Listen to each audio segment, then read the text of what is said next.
आज है 18 नवंबर 2025 दिन मंगलवार। Welcome back to clean news UP. चलिए देखते हैं उत्तर प्रदेश की 25 फटाफट बड़ी खबरों को। निजीकरण पर बवाल, सोनभद्र में बिजली कर्मियों का विरोध, टेंडर पर जेल भरो की चेतावनी। पूर्वांचल और दक्षिणांचल विद्युत वितरण निगम के निजीकरण की तैयारी को लेकर प्रदेश भर में बिजली कर्मचारियों में नाराजगी तेज हो गई। सोनभद्र सहित कई जिलों में कर्मियों ने प्रदर्शन करते हुए आरोप लगाया कि निगम को घाटे में दिखाने के लिए गलत आंकड़े पेश किए जा रहे हैं ताकि निजीकरण को बढ़ावा दिया जा सके। संघर्ष समिति ने मुख्य सचिव एसपी गोयल से मांग की है कि भ्रामक आंकड़ों पर आधारित आरएफपी डॉक्यूमेंट को मंजूरी न दी जाए, क्योंकि इससे करोड़ों उपभोक्ताओं और लाखों कर्मचारियों के भविष्य पर गंभीर असर पड़ेगा। प्राइमरी स्कूल में बड़ा बदलाव, एक शिक्षक व्यवस्था खत्म। उत्तर प्रदेश के प्राइमरी और अपर प्राइमरी स्कूल के बच्चों के लिए बड़ी खुशखबरी है। बेसिक शिक्षा निदेशक ने नया आदेश जारी किया, जिसके तहत अब हर स्कूल में कम से कम 2 शिक्षक अनिवार्य होंगे। इससे एक शिक्षक वाले स्कूल को तुरंत एक और शिक्षक उपलब्ध कराए जाएंगे। नया प्रावधान लागू होने के बाद बच्चों की पढ़ाई में निरंतरता बढ़ेगी और कक्षाओं का संचालन भी अधिक प्रभावी हो सकेगा। 69,000 भर्ती में आरक्षण विवाद तेज, ऐसी सुनवाई ने पहले बढ़ी उम्मीद। उत्तर प्रदेश के चर्चित 69,000 सहायक भर्ती अध्यापक में आरक्षण विवाद एक बार फिर से उभर कर सामने आ गया है। 18 नवंबर को सुप्रीम कोर्ट में होने वाली अहम सुनवाई से पहले प्रभावित अभ्यर्थियों में उम्मीद और चिंता दोनों बढ़ गई। अभ्यर्थियों ने सरकार से आग्रह किया कि अदालत में याची लाभ देने का प्रस्ताव रखा जाए ताकि किसी भी उम्मीदवार को भर्ती प्रक्रिया से बाहर न होना पड़े। वर्षों से चले आ रहे इस विवाद के समाधान की दिशा में आज की सुनवाई को बेहद निर्णायक माना जा रहा है। केजीबीवी की बेटियों का कमाल, 504 छात्राओं ने 22 खेलों में जीते 50 मेडल। कस्तूरबा गांधी बालिका विद्यालयों की बेटियों ने इस वर्ष खेल मैदान में ऐतिहासिक प्रदर्शन किया।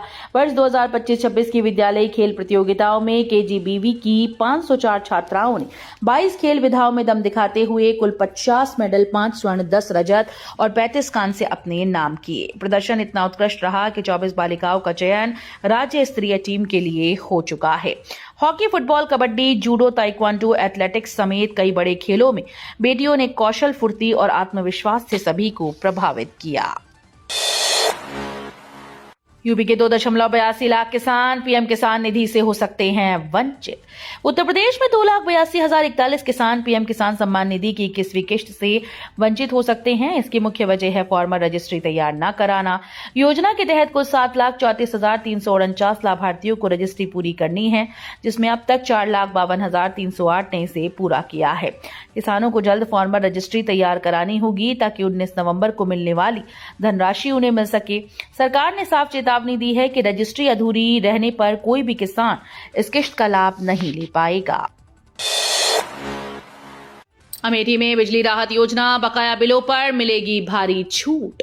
अमेठी में बिजली के बकायेदारों के लिए बड़ी खुशखबरी है। प्रदेश सरकार ने एक मुश्त समाधान योजना शुरू की, जिसके तहत बकाया बिलों पर भारी छूट दी जाएगी। इस योजना का लाभ 1,56,000 उपभोक्ताओं को मिलेगा। योजना 3 चरणों में लागू होगी और 2 किलोवाट तक के घरेलू व 1 किलोवाट तक के वाणिज्यिक उपभोक्ता पात्र होंगे। किश्तों में भुगतान की सुविधा भी उपलब्ध है। लाभ पाने के लिए उपभोक्ताओं को पहले पंजीकरण कराना अनिवार्य है। अलीगढ़ में पकड़ा मिलावटी पेट्रोल रैकेट, 5 साल से कई राज्यों में सप्लाई। मिलावटी पेट्रोल का बड़ा रैकेट यूपी में पकड़ा गया। एसटीएफ ने अलीगढ़ में चल रही फैक्ट्री का पर्दाफाश किया, जहां से मिलावटी पेट्रोल और डीजल यूपी के कई जिलों के साथ अन्य राज्यों में सप्लाई होता रहा। ये फैक्ट्री पिछले 5 साल से शहरी सीमा में संचालित हो रही थी, लेकिन पुलिस प्रशासन और आपूर्ति विभाग को इसकी भनक तक नहीं लगी। मिलावटी उत्पादों के मामले के बाद अब पेट्रोल में मिलावट का ये खुलासा लोगों के लिए गंभीर चेतावनी बन गया है। रोजगार में यूपी नंबर 1, लखनऊ ने शहरों की रैंकिंग में मारी बाजी। यूपी ने रोजगार और कौशल के मामले में अपनी पहचान और मजबूत कर ली है। स्किल इंडिया 2026 की रिपोर्ट के अनुसार यूथ एम्प्लॉयबिलिटी में यूपी 78.64% स्कोर के साथ देश में पहले नंबर पर है। महाराष्ट्र, कर्नाटक, दिल्ली जैसे राज्य भी पीछे हैं। शहरों की श्रेणी में लखनऊ से पुणे, बेंगलुरु, कोची, चंडीगढ़ को पीछे छोड़ते हुए शीर्ष स्थान हासिल किया। लखनऊ का एम्प्लॉयबिलिटी स्कोर 79.45% रहा। यूपी की यह सफलता राज्य में युवाओं की रोजगार, योग्यता और कौशल विकास की दिशा में बड़े कदम के रूप में देखी जा रही है। यूपी में नमो ड्रोन दीदी योजना में महिलाओं को आर्थिक सशक्तिकरण। यूपी में नमो ड्रोन दीदी योजना महिलाओं के सशक्तिकरण की मिसाल बन रही है। प्रधानमंत्री मोदी की इस योजना को योगी सरकार ने राज्य में लागू कर ग्रामीण महिलाओं को आर्थिक रूप से आत्मनिर्भर बनाने की दिशा में बड़ा कदम उठाया है। अब महिलाएं न केवल अपने परिवार की आर्थिक रीढ़ बन रही हैं, बल्कि सैकड़ों अन्य महिलाओं के लिए प्रेरणा भी बन रही हैं। सौर ऊर्जा से ग्रामीण इलाकों में लाई आर्थिक राहत, यूपी बना मॉडल राज्य।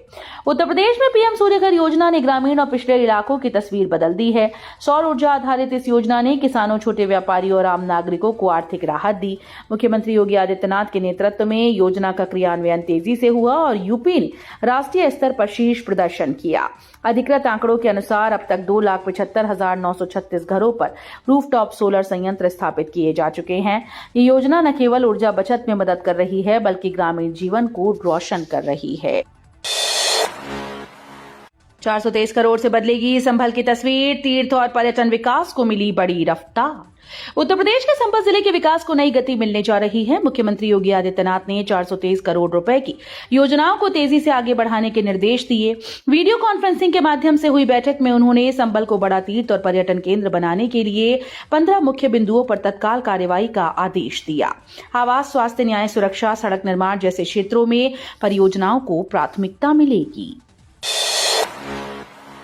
यूपी डीएलएड 2025 24 नवंबर से शुरू होंगे आवेदन, 2.39 लाख सीटों पर एडमिशन। यूपी डीएलएड प्रशिक्षण 2025 के लिए प्रवेश प्रक्रिया 24 नवंबर से शुरू हो रही है। सचिव परीक्षा नियामक प्राधिकारी अनिल भूषण ने पूरा शेड्यूल जारी कर दिया है। इच्छुक अभ्यर्थी 24 नवंबर की दोपहर से ऑनलाइन रजिस्ट्रेशन करा सकेंगे, जिसकी अंतिम तिथि 15 दिसंबर तय की गई है। आवेदन शुल्क 16 दिसंबर तक जमा किया जा सकेगा। वहीं पूर्ण भरे हुए आवेदन का प्रिंट आउट अभ्यर्थी 18 दिसंबर तक निकाल पाएंगे। मदरसा बोर्ड परीक्षा 2026 के आवेदन की समय सारणी जारी। उत्तर प्रदेश मदरसा शिक्षा परिषद ने मुंशी मौलवी आलिम सीनियर सेकेंडरी अरबी और फारसी परीक्षाओं में वर्ष 2026 के लिए आवेदन की समय सारणी जारी कर दी। जिला अल्पसंख्यक कल्याण अधिकारी रविंद्र कुमार शशि ने बताया कि सभी मदरसों के प्रधानाचार्यों और व्यक्तिगत परीक्षार्थियों को निर्धारित तिथियों का पालन करने के लिए निर्देश दिए गए। निर्धारित कार्यक्रम के अनुसार मदरसा पोर्टल पर ऑनलाइन आवेदन प्रक्रिया 20 नवंबर 2025 से शुरू होगी। अखिलेश यादव का आरोप, भाजपा में कानून व्यवस्था ढीली, चुनाव में पैसे का खेल। सपा अध्यक्ष और पूर्व मुख्यमंत्री अखिलेश यादव ने भाजपा सरकार पर गंभीर आरोप लगाए। उन्होंने कहा कि प्रदेश में भ्रष्टाचार, बेईमानी और लूट चरम पर है और कानून का शासन पूरी तरह से खत्म हो चुका है। अखिलेश यादव के मुताबिक भाजपा सत्ता का दुरुपयोग करते हुए पैसे बांटकर चुनाव लड़ती है और खुलेआम सांप्रदायिक माहौल बनाती है। उन्होंने फर्जी मुठभेड़ों, पुलिस हिरासत में मौतों, अवैध खनन और जमीनों पर कब्जे जैसे मामलों को सरकार की नीयत पर सवाल बताया। अखिलेश ने कहा कि भाजपा आरक्षण और भर्तियों को कमजोर करने की कोशिश कर रही है। अयोध्या में राम मंदिर पर ध्वजारोहण की तैयारी, आज योगी और 25 को आएंगे पीएम मोदी। अयोध्या में श्री राम जन्मभूमि मंदिर पर 25 नवंबर को होने वाले ऐतिहासिक ध्वजारोहण कार्यक्रम की तैयारियां जोर पकड़ चुकी हैं। इस भव्य आयोजन में प्रधानमंत्री नरेंद्र मोदी के शामिल होने की पूरी संभावना है। तैयारियों का जायजा लेने के लिए मुख्यमंत्री योगी आदित्यनाथ आज अयोध्या पहुंचेंगे, जहां वे राम मंदिर परिसर का निरीक्षण और उच्च स्तरीय समीक्षा बैठक करेंगे।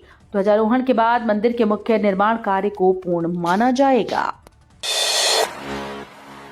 नवंबर में कड़ाके की ठंड, कई शहरों में पारा 10 डिग्री से भी नीचे। उत्तर भारत में नवंबर का महीना इस बार रिकॉर्ड ठंड लेकर आया है। पहाड़ों पर लगातार हो रही बर्फबारी और सक्रिय पश्चिमी विक्षोभ के कारण मैदानी इलाकों में तापमान तेजी से गिरा है। उत्तर प्रदेश, दिल्ली, उत्तराखंड, हिमाचल, जम्मू कश्मीर में कई जगह पारा 10 डिग्री सेल्सियस से नीचे पहुंच गया। मौसम में आई इस अचानक सर्दी ने लोगों को नवंबर में ही दिसंबर जनवरी जैसी ठिठुरन महसूस करा दी। उत्तर भारत में शीतलहर जैसी स्थिति बनने से आम जनजीवन पर असर दिखने लगा। वाराणसी में हर महीने 2000 टन गोबर की खरीद, किसानों की बढ़ी कमाई। उत्तर प्रदेश के वाराणसी में किसान अब गोबर बेचकर अच्छी आय कमा रहे हैं। वाराणसी दुग्ध संघ और गुजरात की बनास डेयरी की विशेष पहल के तहत हर महीने लगभग 2000 टन गोबर खरीदा जा रहा है। इस पहल से पशुपालकों की आय में बड़ा इजाफा हुआ। हाल ही में किसानों को करीब 2.5 करोड़ रुपए का भुगतान भी किया गया। ये मॉडल ग्रामीण अर्थव्यवस्था को मजबूत करने के साथ साथ स्वच्छ ऊर्जा और जैविक खाद को बढ़ावा देने में महत्वपूर्ण भूमिका निभा रहा है। आगरा में सस्ते प्लॉट का बड़ा मौका, एडीए 518 भूखंडों की बुकिंग शुरू। आगरा में अपना घर बनाने का सपना देखने वालों के लिए खुशखबरी है। आगरा विकास प्राधिकरण ग्वालियर रोड स्थित ककुआ भांडई में विकसित अटलपुरम टाउनशिप के फेज 2 में 518 आवासीय प्लॉट बहुत ही किफायती दर पर उपलब्ध करा रहा है। 21 नवंबर से सेक्टर 4, 5, 6 और 7 की ऑनलाइन बुकिंग शुरू होगी, जिसकी कीमत 29,500 रुपए प्रति वर्ग मीटर तय की गई। पहले चरण की लॉटरी को मिले शानदार रिस्पांस के बाद एडीए टाउनशिप को अत्याधुनिक सुविधाओं के साथ तेजी से विकसित कर रहा है। नकली शराब रोकने को UP excise citizen app launch, खरीद प्रक्रिया होगी पारदर्शी। उत्तर प्रदेश के आबकारी मंत्री नितिन अग्रवाल ने गन्ना संस्थान के सभागार में यूपी एक्साइज सिटीजन ऐप का शुभारंभ किया। मंत्री ने कहा कि शराब बिक्री व्यवस्था को पारदर्शी बनाने और नकली शराब पर पूरी तरह से लगाम लगाने के लिए ये ऐप तैयार किया गया। उपभोक्ता अब किसी भी शराब की बोतल पर लगाई गई एक्साइज लेबल के QR कोड को स्कैन कर उसकी पूरी जानकारी, दुकान का विवरण, बोतल का सत्यापन और उत्पाद की वैधता तुरंत देख सकेंगी।